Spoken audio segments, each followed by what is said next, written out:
আসসালামু আলাইকুম। নতুন আরেকটি ভিডিও নিয়ে আজ আমি চলে এসেছি। সবার ঈদ কেমন কাটছে অবশ্যই কিন্তু কমেন্ট করে জানাবেন।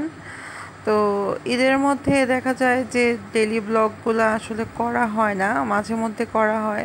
তো যতটুকু করি চেষ্টা করি আপনাদের সাথে শেয়ার করার। তো রুদু দেখেন তার প্রতিদিনের একটা ডেইলি রুটিন হচ্ছে এটা, সে মোবাইলে টিকটক ছেড়ে এরকম নাচানাচি করবে। তো আমি একটু ভিডিও করে রাখলাম। তো এরপর হচ্ছে আপনারা সবাই জানেন যে আমি ঈদের এক সপ্তাহ পর্যন্ত গরুর মাংস খাই না।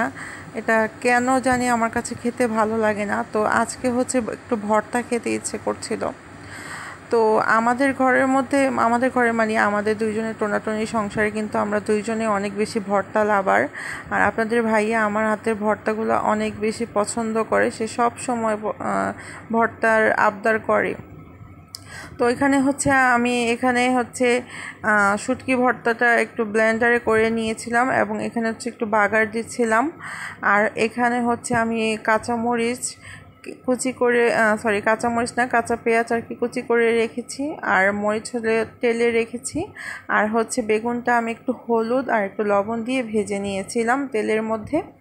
তো আপনাদের ভাইয়া হচ্ছে বেগুনটা কিন্তু পোড়া বেগুনের ভর্তাটা সে পছন্দ করে অনেক বেশি।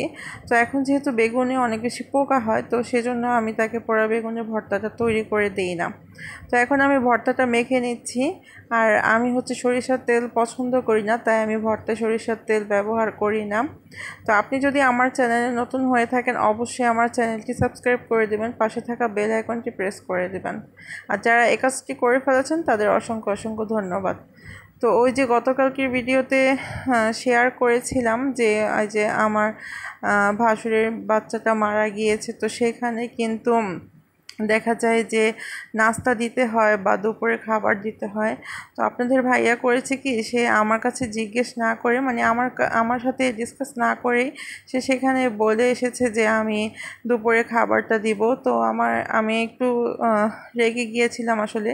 তো আমার কথা হচ্ছে যে সে আগে আমার সাথে আলোচনা করবে, দেন হচ্ছে আমি বলবো যে এটা দিব, সেটার তো সমস্যা নেই। তো এর মধ্যে আবার ইকরাদের বাসায় আমাদের দাওয়াত পড়ে গিয়েছে, আন্টি আগে দাওয়াত দিয়ে রেখেছিল। তো আমি আসলে এখন কি করব, এখানে রান্নাবাড়ি করব নাকি ওইখানেই যাব, আমি আসলে বুঝতে পারছিলাম না। কারণ আমি একা হাতে সব কাজ করি, জানেন আমার কোনো হেল্পিং হ্যান্ড নাই। তো এর মধ্যে আবার গ্যাস চলে যায়, তো কি করব আমি বুঝতে পারছিলাম না। তো আলহামদুলিল্লাহ যতটুকু করতে পেরেছি, এখানে হচ্ছে ডাল রান্না করেছি। তো কন্টেনারগুলো বড় বড় সেজন্য একটু অল্প লাগছে। আর এখানে হচ্ছে গরুর মাংস ভুনা করে দিয়েছি, আর হচ্ছে ভাত দিয়েছি। আমি আরও কিছু করতে চেয়েছিলাম বাট করতে পারিনি, কারণ অনেক সময় কম ছিল। তো এগুলো সব আমি প্যাকেট করে দিয়ে আপনাদের ভাইয়ার কাছে দিয়ে দিচ্ছি, সে এখন নিয়ে যাবে। তো আগে যদি দেখা যেত আমি একটা ভাজিরও প্ল্যান করেছিলাম, বাট ওই যে বললাম যে গ্যাস নেই।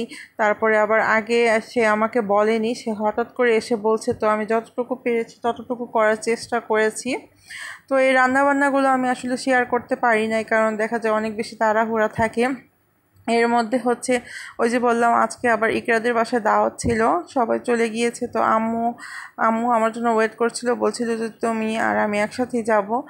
তো তো আমি এই খাবার টাবারগুলো দিয়ে আমার এত বেশি খারাপ লাগছিল, আমি আম্মুকে বলছিলাম যে আম্মু আমার এখন আসলে ভালো লাগছে না, আমি যাব না। তো আম্মু বললো বাসায় একা থাকবা, এর চেয়ে চলো চলেই যাই। তো আপনাদের ভাইয়া হচ্ছে ওখানে খাবার দিয়ে দেন হচ্ছে ইকরাদের বাসায় চলে আসবে। আর তো তারপরে হচ্ছে আমরা ইকরাদের বাসায় চলে গিয়েছি। তো সব কিছু আর ভিডিও করলাম না, এখানে আন্টি আমাদের জন্য ফিরনি বানিয়েছিল, ফিরনিটা অনেক মজা হয়েছিল। তো আজকের মতো ভিডিওটি এখানে শেষ করছি। আল্লাহ হাফিজ।